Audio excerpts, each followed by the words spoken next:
Students students आज हम जो है साइंस 2 का पार्ट चौथा पर्यावरणीय व्यवस्थापन, इस पार्ट के बारे में अध्ययन करेंगे।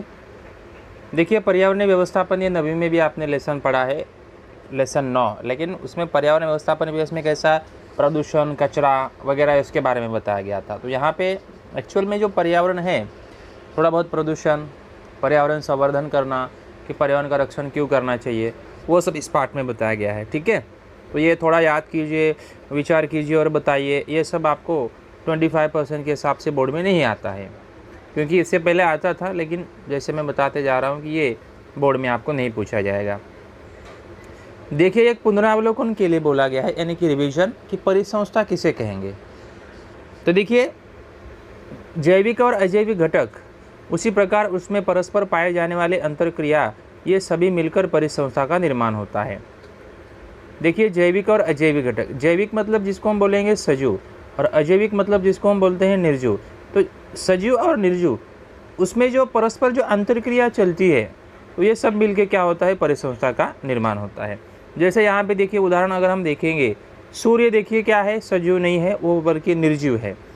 तो ये निर्जीव के ऊपर देखिए सजीव उसके ऊपर आधारित है, बराबर कि नहीं। तो ये आपस में देखिए अंतरक्रिया, बाकी सब लोग सजीव है, इसमें एक निर्जीव है। तो ये सभी में क्या हो रही है कि जैविक और अजैविक घटकों में आपस में अंतरक्रिया चल रही है, तब उसी को हम क्या कहेंगे, परिसंस्था। परिसंस्था में प्रत्येक घटकों की देखिए भूमिका महत्वपूर्ण होती है। भोजन निर्माण करने वाले जैसे वनस्पतियाँ उपयुक्त होती है, उन्हें खाने वाले हिरन, भेड़ बकरियाँ, गाय भैंसे, ऊँट घोड़े, ऐसे शाकाहारी प्राणी महत्वपूर्ण होते हैं। अब ये घास को खाने वाले देखिए कौन है, हिरन है, भेड़ बकरी, गाय भैंस, ऊँट घोड़े, ये सब घास को खाते हैं। अभी इनको देखिए कौन खाता है, फिर इन शाकाहारी प्राणियों को संख्या के अनुपात से ज़्यादा वृद्धि न होने देने वाले बाघ, सिंह, इनके जैसे खतरनाक प्राणी उतने ही महत्वपूर्ण होते हैं। तो घास के खाने वाले हिरन, भेड़ बकरियाँ, घास भैंसे होते हैं, तो उनको खाने वाले फिर कौन हो गए, ये बाघ, सिंह, तो ये इनको खाते हैं। उदाहरण के लिए जैसे और भी है कि प्रकृति में पाए जाने, देखिए इल्लियाँ, अस्वच्छ स्थानों पर पाए जाने वाले सूक्ष्मजीव, दीमक, गोबर के कीड़े, क्या इनका भी वास्तव में उपयोग है। देखिए, हमें ये तो आता है ना, जब हम घर में रहते हैं, मच्छर वगैरह आते हैं, कचरा, कुछ कीड़े मकोड़े, या तो आजू बाजू में जो हमारा परिसर होता है, नाली में अलग अलग प्रकार के कीड़े, ये सब हम देखते हैं। तो क्या इनका भी हमारे मतलब ये जीवन में जो है पर्यावरण में उसका कुछ महत्व होता है, तो देखिए होता है। इस प्रकार का प्रश्न आपको भी देखो कभी पड़ता होगा। फिर भी ये सजीव गंदे होने के बावजूद अधिक महत्वपूर्ण है। ये मुख्य रूप प्रकृति का साफ सफाई करते हैं, क्योंकि गंदगी तो मानव करता है, तो साफ़ सफाई मानव भी करता है, लेकिन उतना नहीं करता है। गंदगी ज़्यादा करेगा और साफ़ सफाई कम करता है। अस्वच्छता बहुत ज़्यादा रखते हैं हम लोग। ठीक है, तो होगा क्या कि ये जो सूक्ष्मजीव, दीमक, गोबर के कीड़े इत्यादि जो होते हैं, तो इनका उपयोग है, क्योंकि जितनी भी सारी गंदगी होती है, उस गंदगी को साफ़ सफाई करना, ये दीमक, कीड़े मकोड़े, गोबर के कीड़े वगैरह, ये सब उनका काम होता है। ये गंदगी को दूर करने का काम करते हैं। तो ये अगर नहीं रहेंगे तो फिर गंदगी दूर कौन करेगा, है ना। तो इसके लिए भी इनका पर्यावरण में बहुत अनन्य साधारण महत्व है। अर्थात अपने आसपास पाए जाने वाले इन घटकों के कारण ही देखिए अपना अस्तित्व बन चुका है, यानी हम एक दूसरे के ऊपर निर्भर होते हैं, एक दूसरे के ऊपर जीवन चलता रहता है, जैविक घटक और अजैविक घटक। अतः इन सभी घटकों को देखिए हमें उचित क्या करना चाहिए, देखभाल करना चाहिए। सजीव हो चाहे निर्जीव घटक है, सभी का मतलब हमें क्या करना चाहिए, देखभाल करना चाहिए। आगे स्टूडेंट, जैसे ये तालिका पूर्ण कीजिए और विचार कीजिए, ये दोनों भी आपको बोर्ड के एग्जाम में नहीं आएगा, तो ये आपको पढ़ने की आवश्यकता नहीं है। नीचे विचार कीजिए, ये भी आपको नहीं आएगा। बताइए, तो ये भी आपको नहीं आएगा। आते हैं सीधा नीचे वाला कि पर्यावरण तथा परिसंस्था में संबंध। तो ये पर्यावरण क्या है, इसके बारे में हमें पढ़ लेंगे, क्योंकि परिसंस्था तो हमने पढ़ लिया है, जैविक और अजैविक घटक आपस में जो क्रिया उनकी चलती है, उसी को हम कहेंगे परिसंस्था। देखिए, पर्यावरण यह एक अत्यंत व्यापक संज्ञा है। सजीवों पर देखिए किसी न किसी कारणवश परिणाम करने वाले भौतिक, रासायनिक तथा जैविक घटक, इन सभी से मिलकर देखिए क्या बनता है, पर्यावरण बनता है। देखिए, भौतिक घटक, रासायनिक घटक और जैविक घटक, ये सभी घटक से मिलकर देखिए क्या बनता है, पर्यावरण बनेगा। संक्षिप्त में अगर कहा जाए कि पर्यावरण अर्थात अपने आसपास की परिस्थिति और उसमें पाए जाने वाले सजीव, निर्जीव, प्राकृतिक एवं मानव निर्मित घटकों का वहाँ पे समावेश होता है। पर्यावरण की अगर मुख्य रूप से बात की जाएगी तो उसके दो प्रकार है। देखिए, एक होता है अर्थात प्राकृतिक, जिसको नैसर्गिक भी बोलते हैं, और दूसरा देखिए होता है मानव निर्मित। एक देखिए प्राकृतिक है, उसको नैसर्गिक बोल सकते हैं, और दूसरा क्या होता है मानव निर्मित।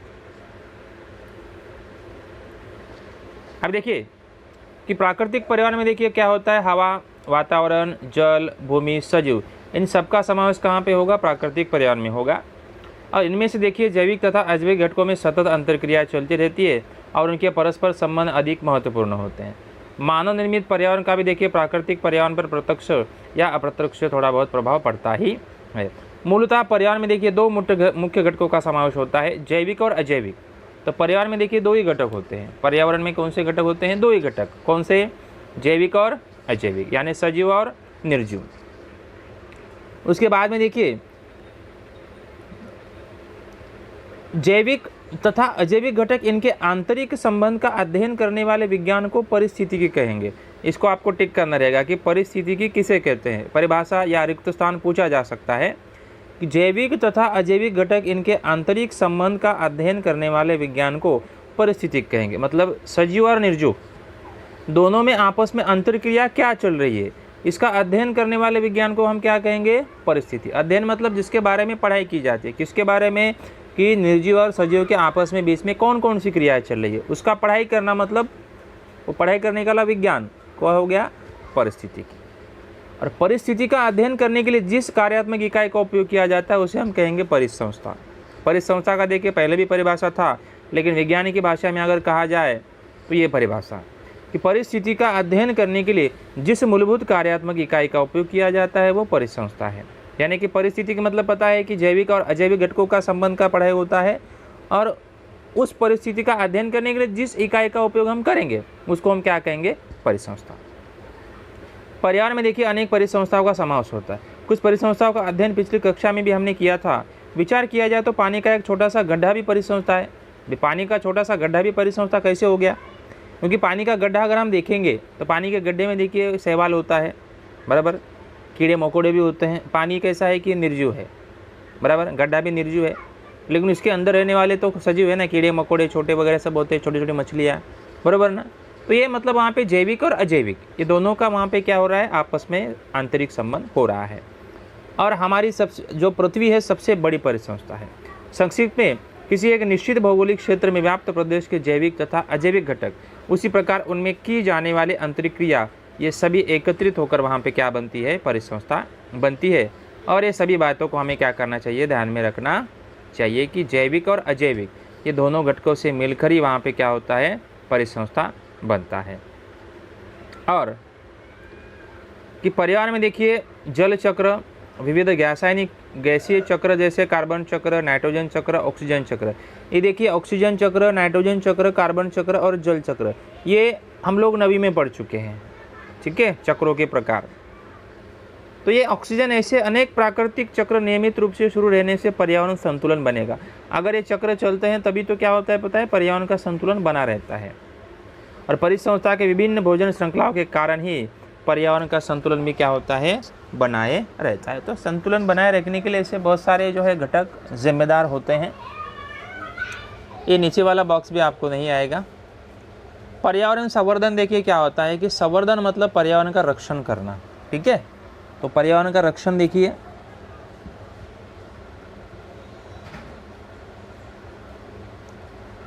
पर्यावरण में विद्यमान कुछ प्राकृतिक घटक तथा मानव निर्मित दूषित घटक जब पर्यावरण को हानि पहुंचाते तब पर्यावरण में समाविष्ट अनेक घटकों में असंतुलन का निर्माण होकर उसका असर उन घटक के ही मुख्यतः जैविक घटकों पर अस्तित्व पर होता है। और इससे ध्यान में आता है कि पर्यावरण पर प्रभाव डालने वाले मुख्य रूप से 2 प्रकार के घटक होते हैं, एक होता है प्राकृतिक और मानव निर्मित। अब देखिए पर्यावरण में कुछ ऐसे प्राकृतिक घटक और मानव निर्मित घटक होते हैं जो दूषित होने की वजह से दूषित घटक पर्यावरण को क्या करेंगे, हानि पहुंचाएंगे। तब पर्यावरण में देखिए समावेश अनेक घटकों का देखिए वहाँ पे क्या होगा, असंतुलित निर्माण होगा, क्योंकि प्राकृतिक घटक और मानव निर्मित घटक ये उन्हीं घटकों की वजह से पर्यावरण में क्या हो गया, पर्यावरण दूषित हो गया, प्रदूषण हो गया। और उनका असर ही देखिए क्या हो जाता है, जैविक घटकों के ऊपर। जो प्रदूषण करता है, चाहे मतलब अभी देखो उसमें जैविक हो चाहे अजैविक हो, अगर प्रदूषण दोनों ही करते तो भुगतना पड़ता है केवल सजीव को ज़्यादा भुगतना पड़ता है, सबसे ज़्यादा सजीव को, यानी कि जैविक घटकों को। और इससे ध्यान में आता है कि देखिए पर्यावरण के ऊपर प्रभाव डालने वाले मुख्य रूप से 2 प्रकार के घटक होते हैं, जिसमें एक प्राकृतिक घटक होता है और दूसरा मानव निर्मित घटक। तो उसमें देखिए स्टूडेंट्स, ये प्राकृतिक और मानव निर्मित घटक, ये जो निरीक्षण कीजिए जानकारी लिखिए वाला ये घटक है ना, ये आपको घटक वहाँ पे नहीं पूछा जाएगा। लास्ट में देखिए गांधी जी ने कुछ कहा था, वहाँ पे जानकारी बताई थी कि देखिए पृथ्वी प्रत्येक की आवश्यकता को पूर्ति करने में समर्थ है, परंतु किसी का भी लालच पूर्ण करने में नहीं। गांधी जी ने देखिए बताया था कि पृथ्वी से देखिए कि हमारी जितनी आवश्यकताएं हैं वो आवश्यकताओं की पूर्ति हम पृथ्वी से कर सकते हैं, जो हमें साधन मिलता है, जो संसाधन मिलता है प्राकृतिक संसाधन, लेकिन हमारा लालच पूर्ण करने के लिए पृथ्वी नहीं है। कुछ इंसान होते पृथ्वी पे मतलब प्राकृति में सब फ्री में मिलता है ना, तो इसलिए ज़्यादा से ज़्यादा उसको अंधाधुंध उपयोग करते हैं। अपने लालच के लिए भी कुछ लोग उपयोग करते हैं, लेकिन बल्कि लालच के लिए पृथ्वी का उपयोग आपको नहीं करना है। जितनी ज़रूरतें हैं आपको वहाँ से क्या करनी है, पूरी कर लेनी, लेकिन आपको लालच वहाँ से बिल्कुल भी पूरा करना नहीं है। तो ऐसा गांधी जी ने एक बहुत ही महत्वपूर्ण सेंटेंस वहाँ पे कहा गया था। बाकी की सब जानकारी है। और एक बात का ध्यान रखिए स्टूडेंट्स कि तालिका पूर्ण कीजिए, ये वाला घटक भी आपको बोर्ड में नहीं है। उसके बाद में जो ऊपर वाला देखिए दिया गया है, क्या आप जानते हैं रेडियो प्रदूषण, ये भी नहीं है आपको। पर्यावरण संवर्धन की आवश्यकता, ये भी आपको यहाँ पे नहीं है। और देखिए क्या आप जानते हैं वन संवर्धन नियम, पर्यावरण संवर्धन की आपको पता होना चाहिए, पढ़ लेंगे तो कोई नुकसान नहीं होगा, लेकिन बोर्ड के एग्जाम में नहीं आएगा। बस जानकारी लेंगे तो नो प्रॉब्लम। और फिर ये इससे सदैव ध्यान, ये भी आपको नहीं आएगा, इसकी जानकारी ले ले तो भी कुछ हमको नुकसान होगा नहीं। तो ये सब जो है अगले वीडियो में हम पढ़ेंगे कि पर्यावरण संवर्धन की आवश्यकता क्यों है, पर्यावरण का रक्षण हमें क्यों करना चाहिए। बाकी जो आपको कुछ डाउट रहेगा तब आप पूछ सकते हैं।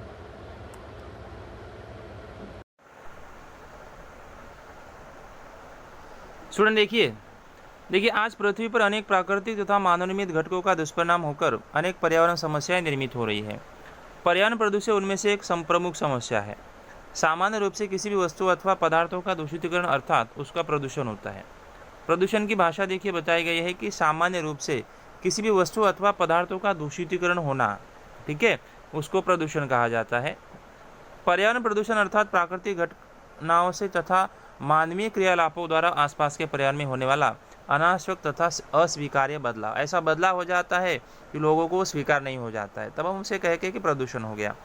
अर्थात देखिए हवा, पानी, जमीन आदि का भौतिक, रासायनिक तथा जैविक गुणधर्म में उसी प्रकार से मानव और अन्य सजीवों के लिए घातक ऐसे प्रत्यक्ष तथा अप्रत्यक्ष परिवर्तन वहाँ पे क्या होता है, घटित होता है। जिसमें सबसे बड़ी मुख्य समस्या है देखिए मानवीय जनसंख्या का विस्फोट, क्योंकि चीन के बाद में हमारे भारत का नंबर लगता है कि इतनी जनसंख्या हमारे भारत देश में है।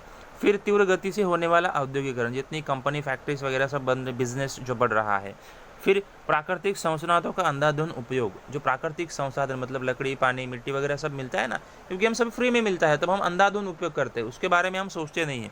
फिर जो जंगल की कटाई हो रही है, फिर अनियोजित शहरीकरण, मतलब शहर बनने का कोई नियोजन ही है नहीं। वहाँ पे जहाँ वहाँ देखो वहाँ पे आपको वनस्पति, पेड़ पौधे, मैदान वगैरह कुछ दिखाई देता नहीं है। तो ये आदि कारणों से देखिए पर्यावरण प्रदूषण हो रहा है। तो पर्यावरण प्रदूषण के मुख्य कारण क्या हो सकते हैं, ऐसा प्रश्न आपको पूछा जा सकता है 2 मार्क्स के लिए। तब वहाँ पे आपको बता लेना है कि सबसे महत्वपूर्ण जो है समस्या ये वाली है कि मानवीय जनसंख्या का विस्फोट, तीव्र गति से होने वाला औद्योगिकरण, प्राकृतिक संसाधनों का अंधाधुंध उपयोग, जंगलों की कटाई और अनियोजित शहरीकरण, ये आदि समस्या के कारण जो है पर्यावरण प्रदूषण बहुत अधिक मात्रा में बढ़ रहा है। अगर ये नहीं होगा, और इसमें भी सबसे मेन है देखिए जनसंख्या का विस्फोट, जनसंख्या नहीं बढ़ेगी तो प्रदूषण ज़्यादा बढ़ेगा ही नहीं, बराबर ना। तो ये सबसे मेन कारण, कुछ भी समस्या अगर होती है ना जनसंख्या की वजह से होती है। अभी कोरोना वायरस चल रहा है तो कोरोना वायरस से क्यों बढ़ रहा है, क्योंकि जनसंख्या अधिक मात्रा में होने की वजह से उसका संक्रमण फैल रहा है, बराबर ना। तो ये सब जो है कारण होते हैं जनसंख्या बढ़ने का, यही तो कारण है कि जनसंख्या बढ़ने से बहुत बड़ी समस्याएं आती है। देखिए प्रदूषण देखिए अत्यंत व्याकुल संकल्पना है, जिसमें देखिए हवा प्रदूषण, पानी प्रदूषण, ध्वनि प्रदूषण, रेडियोधर्मी प्रदूषण, भूमि प्रदूषण, ऊष्मीय प्रदूषण, प्रकाश प्रदूषण और प्लास्टिक प्रदूषण, ऐसे विविध प्रकार के प्रदूषण का हमें सामना करना पड़ता है। और इन सभी का विपरीत परिणाम यह होता है कि सभी सजीव तथा उनके अस्तित्व पर होता है। देखिए सजीवों के ऊपर ही ज़्यादातर उसका प्रभाव होता है, ज़्यादा प्रभाव मैंने बोला, निर्जीव में थोड़ा बहुत हो सकता है, लेकिन सबसे ज़्यादा प्रभाव सजीवों के ऊपर होता है। और इसी से आज पर्यावरण के संवर्धन की आवश्यकता निर्माण हो। तो ये सब अगर होता है तो पर्यावरण का रक्षण करना काम किसका है, हमारा ही है ना। तो जब पर्यावरण संवर्धन करेंगे तो प्रदूषण होगा नहीं, जो हमारा अस्तित्व है। क्योंकि मे भी ऐसा एक WHO ने एक अंदाज़ कहा गया था कि जो प्रदूषण जहाँ पे अधिक मात्रा में होता है ना, उनकी उम्र जो है अभी फ़िलहाल कम हो गई है, ऐसा कहा गया है। कुछ तो 58 या 68 ऐसा कुछ तो उम्र बताया गया है। क्योंकि ये इतना ज़्यादा प्रदूषण बढ़ गया है ना, तो उम्र तो हमारी कम होनी है, ऐसे निरीक्षण में पाया गया था। 58 या 68 कुछ तो है, कन्फ्यूजन उसमें, लेकिन उम्र हमारी ज़रूर कम हो गई है, क्योंकि जल्दी हम मरने वाले हैं। क्योंकि प्रदूषण इतना बढ़ रहा है ना, श्वास की समस्या, अनेक बीमारी की समस्या, तो ये सब की वजह से ये, तो इसलिए ये सब हमें प्रदूषण नहीं करना चाहिए। पर्यावरण का हमें जो है संरक्षण करना चाहिए। एक तो होता है पर्यावरण का संरक्षण और खुद का संरक्षण, यानी व्यायाम करना, एक्सरसाइज करना, हमारे हेल्थ का ध्यान रखना, स्वास्थ्य का ध्यान रखना। ये दोनों चीज़ें अगर आप रखते हैं तो आपकी उम्र जो है एकदम से लंबी हो जाएगी। ये देखिए, तालिका पूर्ण कीजिए। हवा प्रदूषण, जल प्रदूषण, भू प्रदूषण, उसके स्रोत कहाँ से होता है, परिणाम, ये तो है, लेकिन ये बॉक्स आपको नहीं है, ठीक है, वो सिलेबस के हिसाब से कट है। आगे अब देखिए, पर्यावरण संवर्धन की आवश्यकता क्यों है, पर्यावरण का रक्षण हमें क्यों करना चाहिए। ये तो बातें बताने की आवश्यकता नहीं है कि क्यों करना चाहिए, उससे भी आपको थोड़ा बहुत नॉलेज तो है कि हमें रक्षण क्यों करना चाहिए। देखिए, पर्यावरण संवर्धन से संबंधित नियम सामान्य लोगों को जानकारी में नहीं होती। देखिए, पर्यावरण संवर्धन का नियम का पालन कोई नहीं करता है, जानकारी भी नहीं होती है। पर्यावरण संवर्धन के लिए लोगों को अधिक मात्रा में सहयोग अपेक्षित है। पर्यावरण का सहयोग मतलब अगर संवर्धन करना है तो लोगों का सहयोग बहुत आवश्यक है। सब लोग हेल्प करना चाहिए, सपोर्ट करना चाहिए। यदि पर्यावरण संरक्षण एवं संवर्धन है एक प्रभावी जन आंदोलन हुआ तो पर्यावरण समस्या का हल निकाला जा सकता है। अगर जन आंदोलन हुआ, सब लोगों ने बोला है कि हमें नहीं, पर्यावरण गंदा नहीं चाहिए, पर्यावरण प्रदूषण हमको हटाना है, पर्यावरण को रक्षण करना है, अगर जन आंदोलन हो जाए तो ये समस्या हट सकती है। इसके लिए बाल्यावस्था से बच्चों को पर्यावरण के लिए विषय में जानकारी, अपनापन, सकारात्मक दृष्टिकोण आदि नैतिक मूल्य पर जोर देना चाहिए, तभी आने वाली कल पीढ़ी पर्यावरण का संरक्षण एवं संवर्धन करने वाले हो। मतलब बचपन से देखिए, बाल्यावस्था में जब छोटे बच्चे होते हैं उनको जन्म से देखिए क्या होता है कि वो जन्म से मतलब अनुकरण करते हैं, जैसा बड़े वाले लोग करते हैं, सामने वाले लोग कैसे करते हैं उन्हीं का वो सीखते हैं। अगर हम पर्यावरण का रक्षण नहीं करेंगे, पेड़ तोड़ते हैं, वृक्ष को तोड़ते हैं, गंदगी करते हैं, तो बच्चा भी वही सीखेगा। अगर उसी बच्चों को अगर हम क्या करेंगे कि पर्यावरण रक्षण के बारे में जानकारी देंगे, अपनापन उसको समझाएंगे, सकारात्मक पॉजिटिव थिंकिंग उसको अगर बताते हैं तो बच्चा भी सीख जाएगा और अगले पीढ़ी को भी बताया जाएगा कि हमें पर्यावरण संरक्षण करना है। इसलिए सबको नॉलेज देना बहुत आवश्यक है, सबको ज्ञान देना है, सकारात्मक ज्ञान, नकारात्मक नहीं। अर्थात ये सब साध्य करने के लिए शिक्षा के माध्यम से जन जागृति होना आवश्यक है। अभी ये किसी घर में ऐसा नॉलेज नहीं होता है, इसलिए अभ्यासक्रम, पाठ्यक्रम में भी देखिए ऐसे पर्यावरण रक्षण के मतलब संबंधित विषय वहाँ पे रखे गए हैं, बराबर कि नहीं। साइंस में मतलब उसके बारे में जानकारी होती है। अभी पहली दूसरी से मतलब वो EVS आ गया है, इन्वायरमेंटल स्टडीज़, बच्चों को वहाँ पे बताया जाता है कि पर्यावरण से संबंधित अपनापन, उसका नॉलेज वहाँ पे होना चाहिए। आज विश्व के सभी विकसित, विकसनशील तथा अविकसित राष्ट्रों ने देखिए पर्यावरण संवर्धन की जवाबदारी को स्वीकार किया गया है। उसी दृष्टिकोण से उनके प्रयत्न भी शुरू है। इन राष्ट्र ने देखिए पर्यावरण संवर्धन के लिए अपनी रणनीति निश्चित कर ली तथा उसके लिए आवश्यक नियम कानून भी बनाए गए। तो जो देश विकसित है, अविकसित है, जिसका विकास हो रहा है, तो सभी देशों ने जो है कि पर्यावरण रक्षण करने का काम अपने हाथ में लिया है। अभी उसके लिए सभी लोग अपना प्रयत्न वहाँ पे कर रहे हैं। ये पर्यावरण संवर्धन की आवश्यकता जो है आपको ये मतलब जो है डाइजेस्ट से उसे कंप्लीट कर लेना है और पढ़ लेना है कि पर्यावरण संवर्धन की आवश्यकता क्यों है। ये 2 बताए गए हैं, बाकी आपको जो ये 4 है आपको लिख लेने हैं। 3 मार्क्स के लिए प्रश्न पूछा जा सकता है। देखिए, पर्यावरण संवर्धन हमारी एक सामाजिक जवाबदारी है। पर्यावरण संवर्धन करना ये हमारी एक सामाजिक जवाबदारी है, वो खुद की हमारी जवाबदारी है। देखिए, पर्यावरण तथा मानव, इनका संबंध मानव के अस्तित्व में समय से ही है। जब से मानव का अस्तित्व आया हुआ है तब से पर्यावरण भी है। पृथ्वी पर देखिए मनुष्य के कदम उसके निर्माण के बहुत लंबी अवधि के बाद पड़े हैं। मनुष्य ने पृथ्वी पर अपनी बुद्धिमत्ता, स्मरण शक्ति, कल्पना शक्ति, इन मूल्यों के आधार पर अन्य सजीव की अपेक्षा अपना स्थान श्रेष्ठ बनाया। देखिए, पूरे परिवार में सबसे बुद्धिमान अगर प्राणी माना जाएगा तो कौन होता है? हम लोग हैं, मनुष्य है, क्योंकि हमारी बुद्धिमत्ता, स्मरण शक्ति, कल्पना शक्ति, ये मूल्य हमारे इतने स्ट्रांग है कि हम सबसे आगे हैं और सबसे महत्वपूर्ण स्थान हमें ही दिया गया है। अपने मूल्यों के आधार पर उनके प्रकृति पर अपना प्रभुत्व स्थापित किया गया। प्रकृति ने मानव को जो विभिन्न प्रकार की साधन संपत्ति दी है, उस साधन संपत्ति का भरपूर उपयोग किया गया है। देखिए, प्रकृति से हमें एकदम फ्री में साधन संपत्ति मिलते ही और ज़रूरत के हिसाब से हमने उसका भरपूर क्या किया है, उपयोग किया है। लेकिन सुख समृद्धि जीवन जीने के लालच में वो प्रकृति जितना ले सकता था उतना ही लेता रहा। इसी स्वयं प्रगति विकास की प्रक्रिया में प्राकृतिक पर्यावरण का ह्रास होने की शुरुआत हो गई और इसी से पर्यावरण की समस्या में वृद्धि होने लगी है। मतलब देखिए, सुखी समृद्धि जीवन में इंसान क्या होता है कि जो फ्री में फुकट में मिल रहा है वो लेता रहता है, लेते रहता है, क्योंकि लालच होता है ना। और उसी लालच के समय में कि पर्यावरण मतलब क्या हो गया कि पर्यावरण समस्या में वृद्धि होने लगी। इसे एक बात तो हमारे ध्यान में आती है कि अर्थात आज पर्यावरण संतुलन में मानव की महत्व भूमिका है। यानी कि पर्यावरण संतुलन रखना या पर्यावरण संतुलन को बिगाड़ना, ये मानव की क्या है, बहुत ही महत्वपूर्ण भूमिका है। पर्यावरण संतुलन बिगाड़ने का काम यदि मनुष्य ने किया है तो उसका संरक्षण संवर्धन करने का काम भी वही कर सकता है। अगर हम पर्यावरण के संवर्धन को बिगाड़ते हैं, पर्यावरण में प्रदूषण करते हैं, तो उसको कम करने का काम भी कौन कर सकते हैं, हम लोग ही कर सकते हैं। हमारे द्वारा की जाने वाली कृतियाँ पर्यावरण के लिए घातक होगी, सामान्यतः यह बात साधारण लोगों को मालूम नहीं होती है, नहीं तो ये अनजाने में कुछ घटनाएं भी घटित होती है। अभी पर्यावरण में कुछ हम घटना करते हैं ऐसी अनजाने में, जाने अनजाने में कुछ घटित होता है, लेकिन ऐसा करते भी है तो आप सोच समझ के भी पर्यावरण का रक्षण कर सकते हैं ना। जाने अनजाने भले आपके हाथ से घटना हो गई है, लेकिन पर्यावरण का रक्षण भी हम अपने हाथों से कर सकते हैं। तो ये पर्यावरण का संवर्धन करना, ये हमारी क्या है, एक सामाजिक जवाबदारी। देखिए उसमें स्टूडेंट्स कि वन संवर्धन देखिए अधिनियम बनाया गया है कि देखिए इसके द्वारा देखिए वन संरक्षण हेतु वनों के लिए आरक्षित की गई जगह अन्य किसी भी कारण के लिए उपयोग न करने पर प्रतिबंध लगाया गया। उदाहरण, केंद्र सरकार की अनुमति से खोदकाम करना बंधनकारक है। इस कानून तोड़ने वालों को अपराधी मानकर व्यक्ति को 15 दिन कैद की शिक्षा देने का प्रावधान है। मतलब देखिए वन संवर्धन अधिनियम 1980 में ऐसा बताया गया है कि कोई भी मतलब जो वन की जो जगह होती है ना, हम अपने इस्तेमाल के लिए नहीं ले सकते हैं। तो जब तक मतलब जैसे कि खोद काम किया जाता है ज़मीन के ऊपर, तो खोद काम करने के लिए आपको गवर्नमेंट से परमिशन लेना पड़ता है। बिना परमिशन से अगर ऐसा काम किया जाता है तो आपको अपराधी माना जाता है और 15 दिन की जेल भी हो सकती है। पर्यावरण संरक्षण अधिनियम देखिए 1986 है, जिसमें प्रदूषण पर नियंत्रण रखना, पर्यावरण को हानि पहुंचाने वाले व्यक्ति अथवा संस्था पर कार्यवाही करना इस अधिनियम के अंतर्गत आता है। और इस कानून के अनुसार देखिए किसी भी उद्योग को निर्धारित मापदंडों की अपेक्षा अधिक प्रदूषक को वातावरण में निष्कासित करने का अधिकार नहीं है।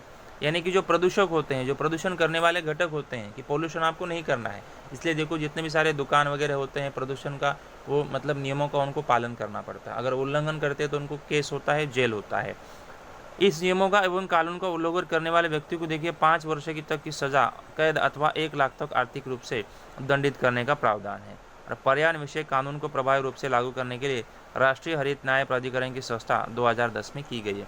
यदि कोई वातावरण में मतलब पर्यावरण में प्रदूषण करता है तो ऐसे लोगों को मतलब क्या है कि 5 साल की जेल और 1 लाख रुपए जुर्माना भरने के लिए बोला जा सकता है। तो ऐसे देखिए कानून बनाए गए हैं। तो ये कानून की वजह से लोग थोड़ा बहुत डरते हैं और पर्यावरण दूषित करने से भी डरते हैं। उसके बाद में देखिए वन्य जीव संरक्षण कानून 1972 के अनुसार धारा 49 के अनुसार देखिए दुर्लभ हो रहे प्राणियों का व्यापार पर पूर्ण रूप से प्रतिबंध लगाया गया। कुछ लोग प्राणियों का व्यापार करते हैं, बेचते हैं, तो इसके ऊपर पूरा प्रतिबंध लगाया गया है। कलम 49 के अनुसार देखिए वन्य प्राणियों के चमड़े द्वारा एवं अवयव द्वारा निर्मित वस्तुओं पर पूर्ण रूप से प्रतिबंध बनाया गया है।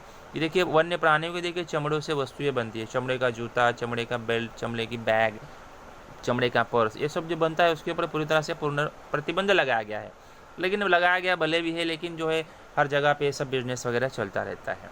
कलम 49 के अनुसार देखिए किसी व्यापारी के पास यदि दुर्लभ वन्य प्राणी के वस्तु का संग्रह किया गया हो तो उसे तुरंत घोषित करना बंधनकारक किया गया। देखिए किसी के पास देखिए प्राणियों की हड्डियाँ, प्राणियों का सिंग, किसी प्राणियों का चमड़ा, टाइगर का चमड़ा, लायन का चमड़ा, जो किसी घर में होता है, ऐसे शौक के लिए घर में टंगा के रखते हैं, तो ये सब अगर किसी के पास दिखता है तो तुरंत उसे गवर्नमेंट के पास जमा करना बंधनकारक होता है। इस तरह से देखिए कि पर्यावरण का संवर्धन करना यह कैसी क्या है, हमारी एक सामाजिक जवाबदारी है। ठीक है स्टूडेंट्स, आप लोगों को कुछ डाउट है तो आप लोग पूछ सकते हैं।